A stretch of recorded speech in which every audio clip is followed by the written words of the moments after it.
sir. Happy March.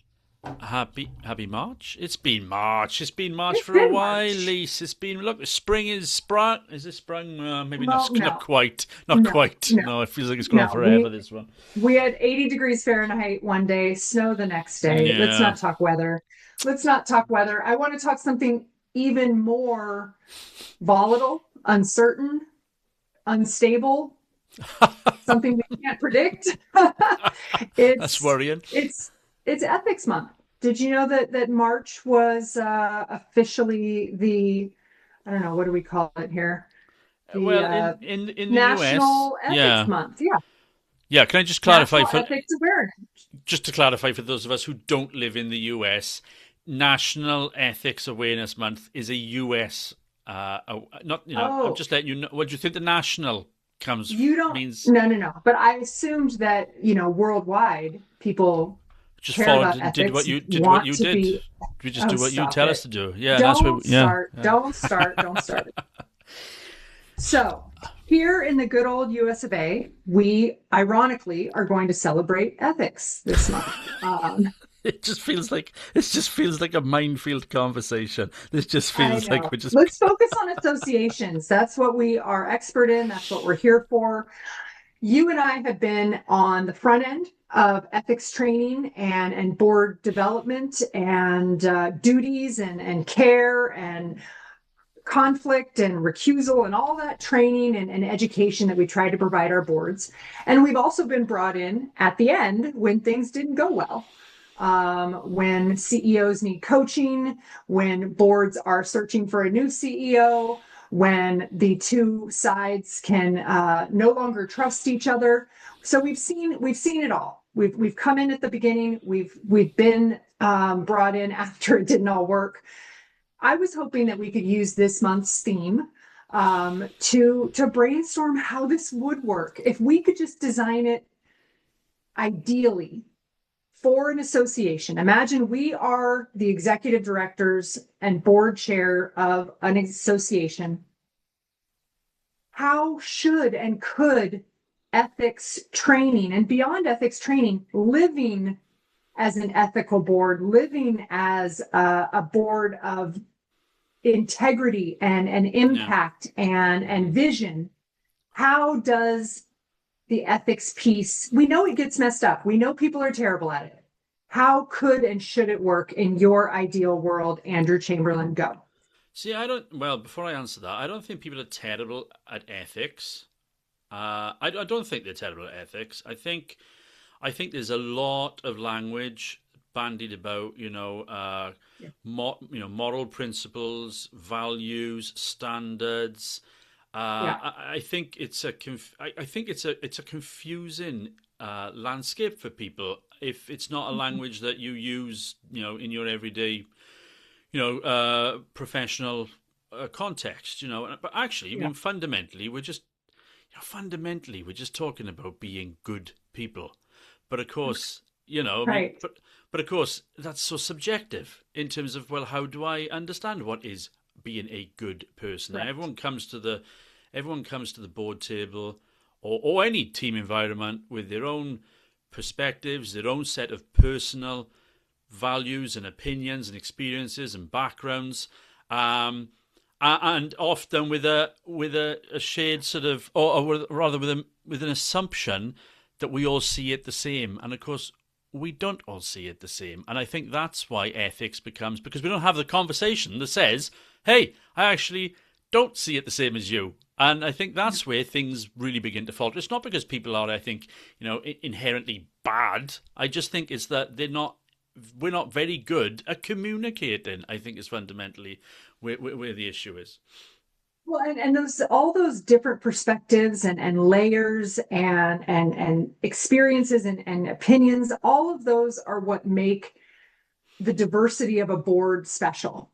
Why we pick board members, why they get nominated before that, for that diversity, for that unique perspective and that expertise.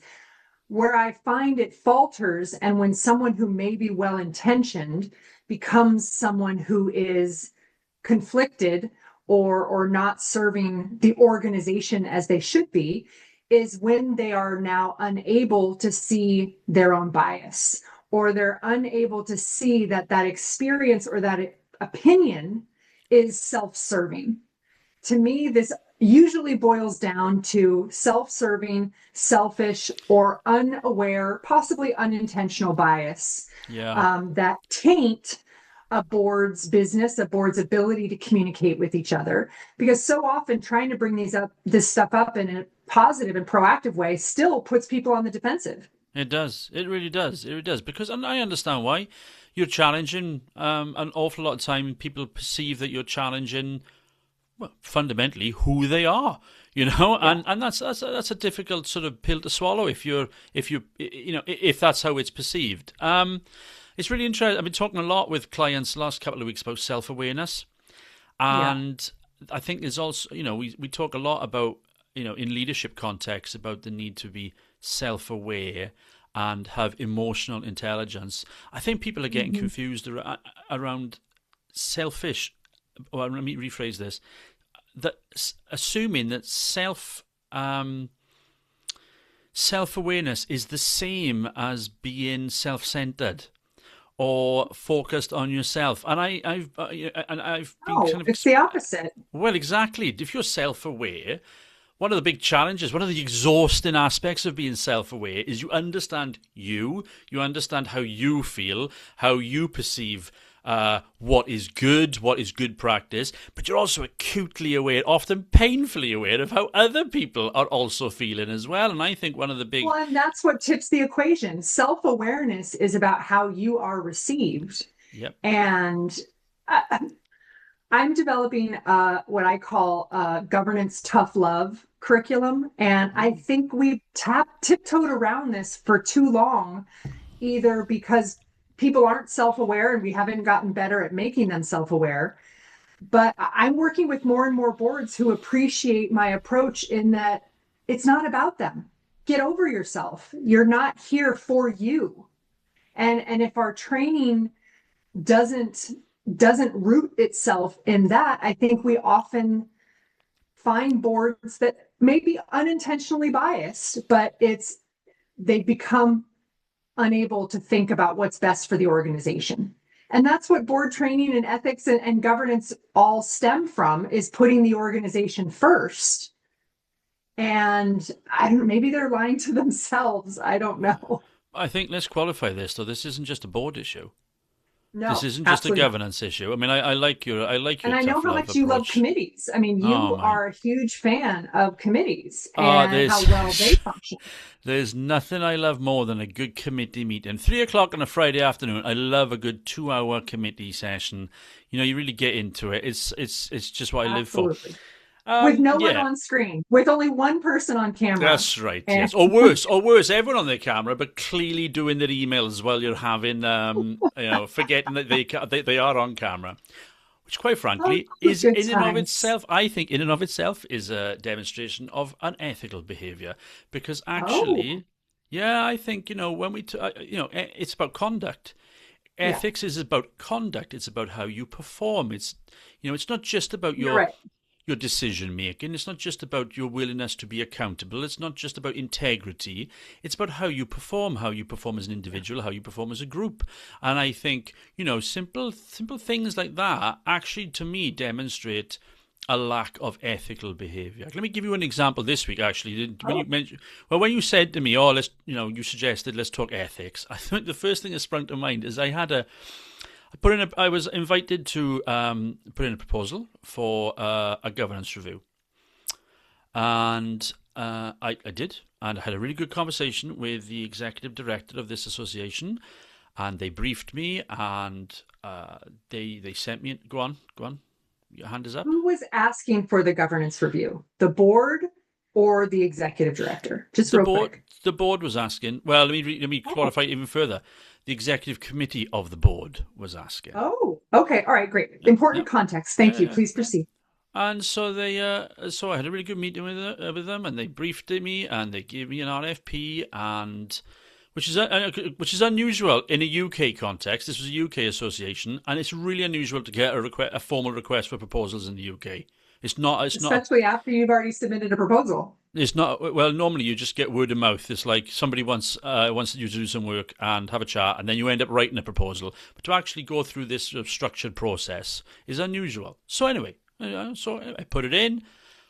Maybe I'll get it. Maybe I won't. Okay. Anyway, they said, "Oh, it's a really tight time scale. They give me 48 hours to submit." Okay, so I did. I met all of their timescales. I met all of their schedule. I probably gave them more information in my proposal than they were expecting. I probably gave them some good hints and ideas as well on how to do their governance review. All good stuff. That's just part and parcel of how we do our business. I had an email yesterday. Thank you so much. Sorry for the delay, by the way.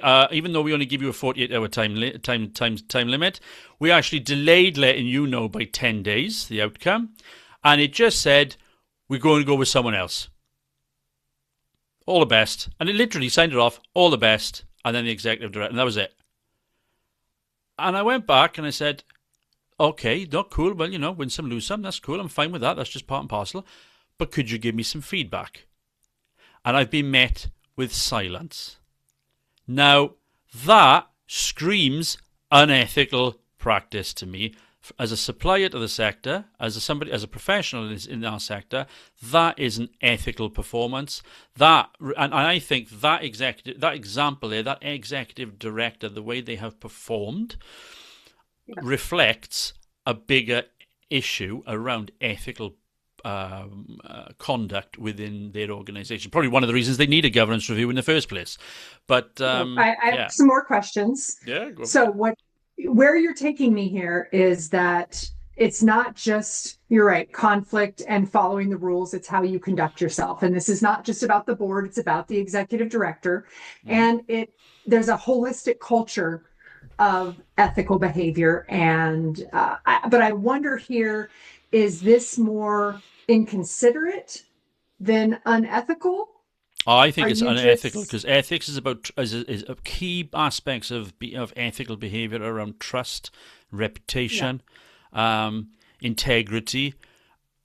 Inviting someone to participate in a major exercise. It is a major exercise. I mean, I took 20% of my working week to put together that proposal. Time when I could have been making money, but I wasn't. So I engaged. I demonstrated my respect for their processes. My engagement was transparent and fair and open. And they then didn't show that in return. So one more question. Is your presumption, and we see this happen in the consulting space where we put together a great approach and scope and, are maybe heavy in the details because we want to impress and demonstrate our expertise.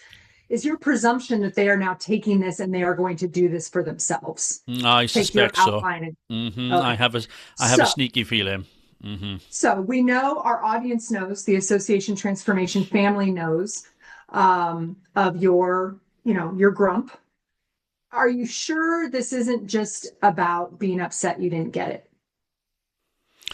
No, because actually, truth of the matter is, I'm so stretched at the moment, I would be struggling to get the work done anyway. Right. Because I often find in RFPs, there's some language about whatever you submit, we now own, and we owe you nothing for your time. Yes, blah, blah.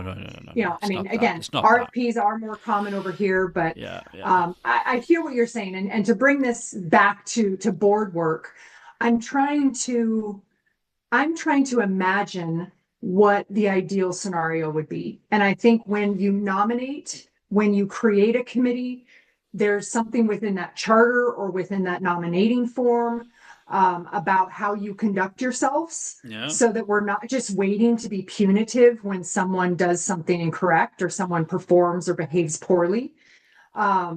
We always read on the trade association side, we always read the antitrust statement at the beginning of board meetings. And I wonder why we don't read the conflict of interest or the ethics statement at the beginning of board meetings. Knowing what you know and given your governance expertise, if you could create this from scratch, no time limit, no budget, what would your infusion of ethics be into the board and volunteer leadership environment? In what sense? How do you mean? Do you mean would Like, I what just? would you create? Would it be a part of the annual orientation? Would it be part of the interview when they're competing to be on the board? Oh, Would it be part of the board assessment and they get a score every year? Would it be, bringing a lawyer in to tell scary stories from other clients? I mean, how do we make no. this better? Yeah, it wouldn't be that. There's no point in scaremongering. I think it's about. I think you would want. I think if you think about it from recruiting a new director or a new volunteer leader, I think you need to model it from that Mhm. in that process. You need to model Yeah, ethical behavior. So if we just yeah, so again, forget if we just take my example that I just gave, and then apply that to recruitment. No, no, no. But how often do you get you engage in a process, you apply, you fill in application forms, send your CV, give statements of X, Y, and Z, yeah. and then you get silence, Ghosted. ghosted at Mhm. the end of it. Yeah, That's not ethical ghosted. behavior. So actually engaging in ethical practice from the recruitment process onward, I think is that's your starting point. And then I think there are practical tools, exchanges of expectations, absolute clarity around how we expect you to behave, but how you expect us to behave, how you expect us to engage. I think there's all, there's simple tools, codes of conduct are good, but they're only worth anything if they're actually enforced. And I agree with you. I think punitive measures There you go. yeah, There yeah, you exactly. There's got to be. And it's really interesting. I was in a leadership team meeting with a client last week, and they were talking about leadership development, and and we need to have a decision making protocol and internal communications protocol, and we need to have accountability. And I said, well, yeah, we do know that accountability means we have to enforce the rules. You can't just Someone has to say, be the bad cop. Someone has yeah. to be the cop. Someone has to police behavior and Uh, there has to be consequences. and I think your language right there demonstrates, I think, what a lot of people perceive it as a bad cop. Because I'm enforcing the rules doesn't mean it doesn't mean I'm the bad cop. No, but I'm it's how just you'll be making life perceived. easier. Exactly, and I think that I think is a telling indication of how people perceive enforcement of the rules. But it counts for nothing unless there are consequences.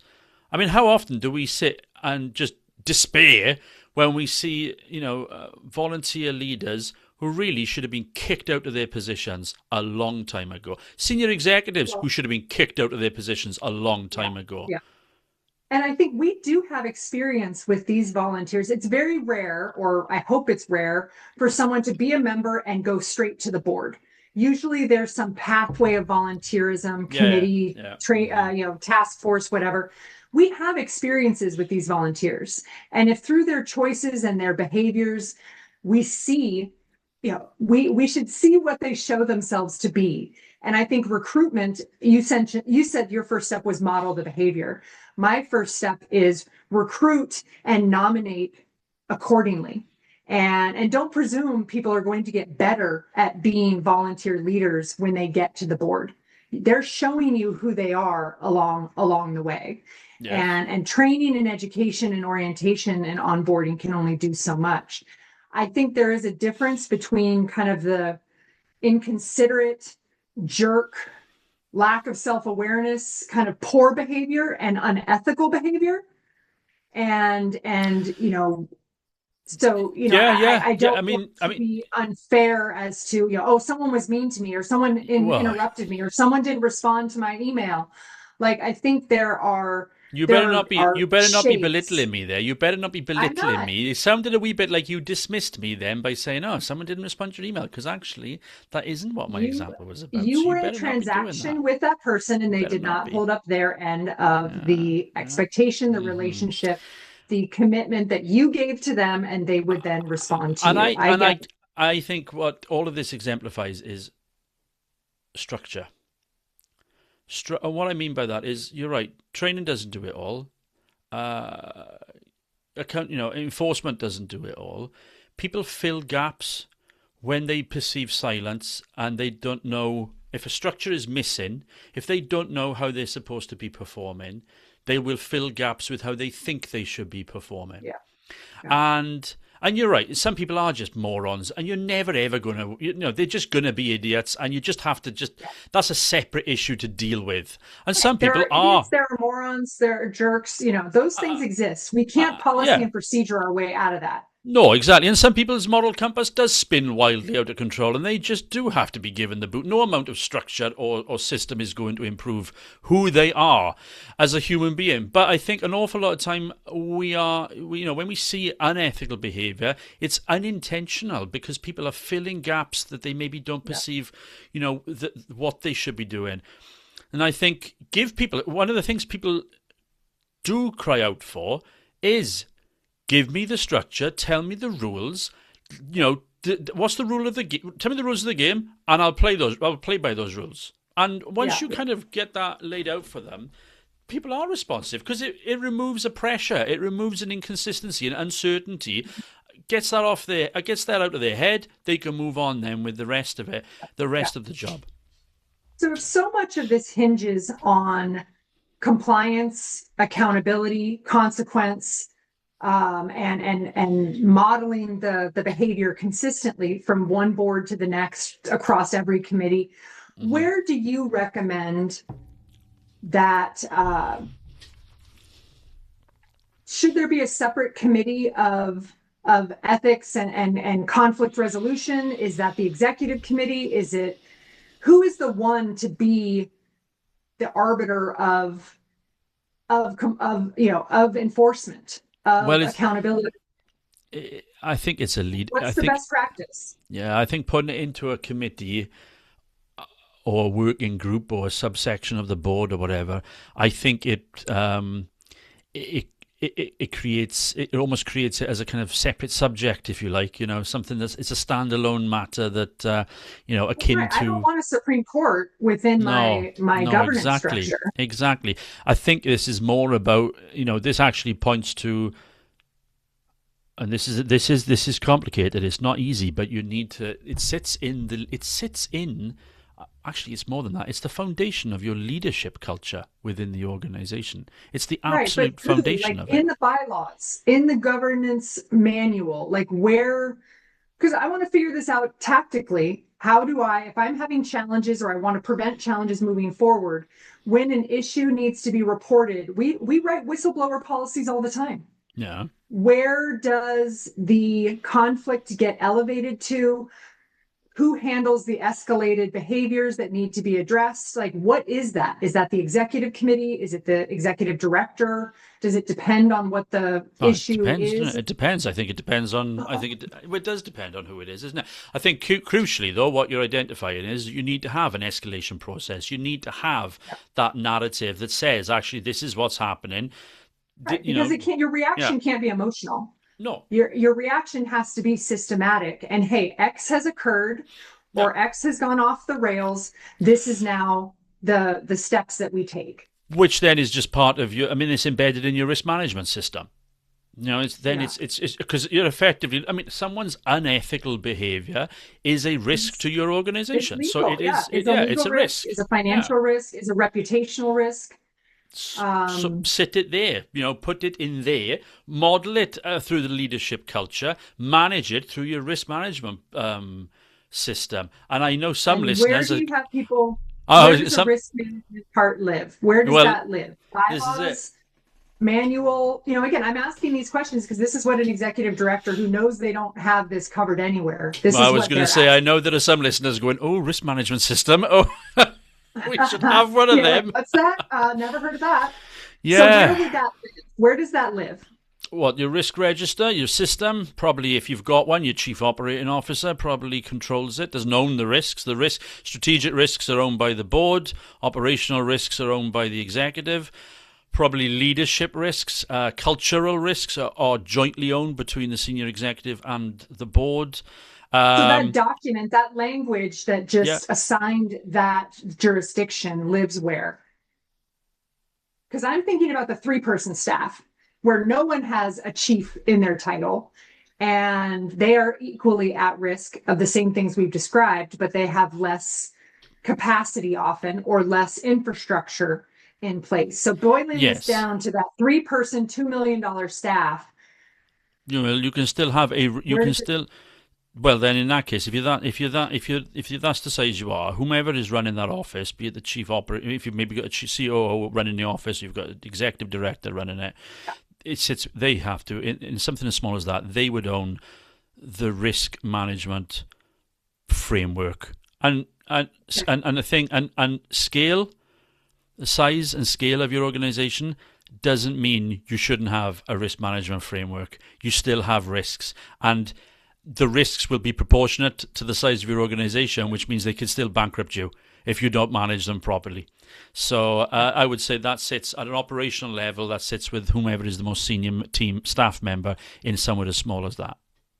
Okay. Well, and I love making the lawyers the bad guys. No offense to my lawyer friends, but I think having a fractional, general counsel or a legal advisor that can review things or can come in and be the one to make an opinion of behavior against our policies and procedures or help quantify risk. There are, I don't you agree. don't like that? No, I don't Why? agree. I don't agree with legal counsel being involved in it. I don't agree with that at all. Why? Uh, why are you suggesting legal counsel should be overseeing culture and risk management in the organization? Culture's not what I'm talking about. I'm talking about when conflict may or may not exist, Yeah. and I need an outside authority, a So you're talking third about party conflicts of voice. interest. Conflicts of interest, I'm you mean? talking, this is Ethics Month. I'm talking about everything that could fall under that umbrella. And sometimes, let's be honest, sometimes I, the executive director, may not have the political capital to Oh, this take thing all about that political on. capital. This thing about political capital exhausts me. It exhausts me. We're going to do a different episode about political capital. You Okay. shouldn't be the chief executive or executive director and not have political capital. How the hell did you get the job if you have no political capital? We have to have a conversation about this because I think that's one of the massive issues that's undermining chief executives and C-suite It staff is. in this It is, sector. but it's a reality. And you were the best person to get the job. You were the right resume, the right personality, the right leadership package. You got the job. But your board changes every year. You have to rebuild that. Okay, we're not going to get into this We're not topic getting right into now. this. Not getting into I'm this now because we are having a no, separate episode about this. no. Now you're making me mad. Yep.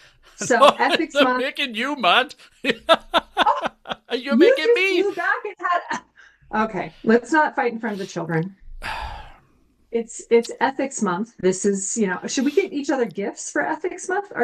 Is this like I guess it's not a holiday.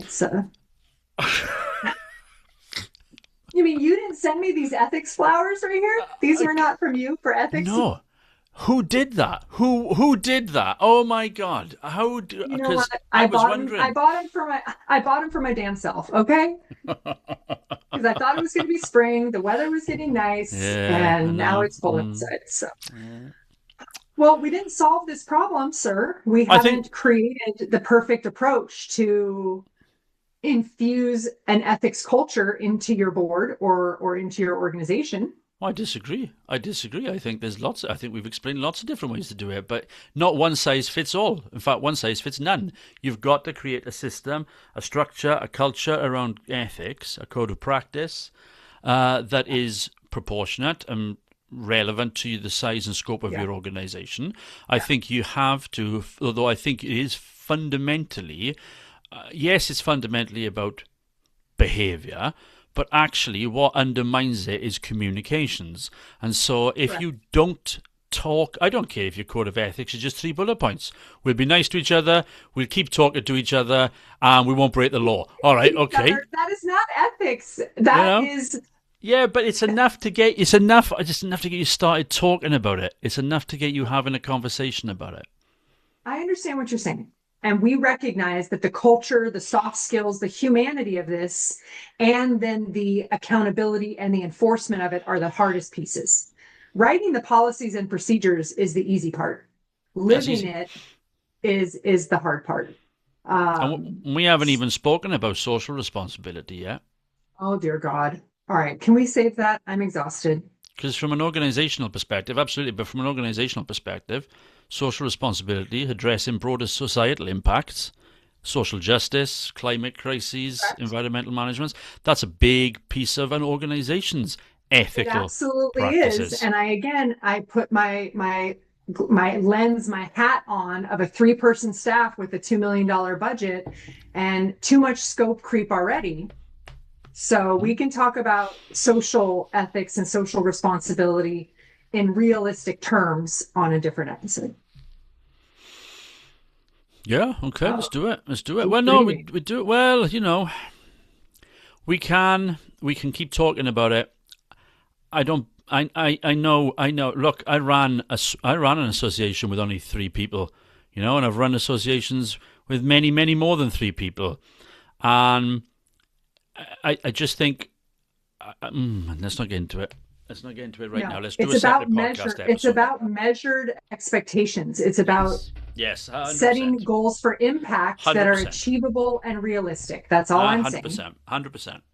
It's not that the goals aren't necessary or valuable or are human responsibility. It's about taking bites that you can actually chew and setting yourself as an organization and an executive up to succeed by setting those bars and setting goals that are realistic and actionable. That's all. And willing to be All right. accountable for it. Correct. All right. This has officially become our March hodgepodge issue episode. We've talked a little bit about everything, but we'll circle back on a few of these. And if you have any topics that you'd like us to cover, chew on, make a mess of, please let us know. You can find us at associationtransformation.org. Sorry, anything else, Andrew? Did you want to add in? I was signing us off because we just keep getting more and more. No, it's okay. You're in a hurry to wrap up. I could carry on. You're in a hurry to wrap up. Oh. That's cool. Yeah, no, it's good. Let's do it. We'll wrap up. We'll have part 2 next week, maybe. All right. So part 2 will be on political capital. Oh, well, that'll be separate. That's not that's part a 2. separate Part one. Political capital is a separate one. And I didn't even know we needed to have that episode, but now I remembered that we do. Oh, dear God. Okay. We're not going to talk about like the Revolutionary War and stuff, are we? It'll just be. This isn't going to get US versus UK, is it? This is going to be. Oh, no, not at all. It's going to be US versus the rest of the world. Why do I have to be the US? Well, because, I was going to say something. I want. All right. Until next time, put your members and your mission first.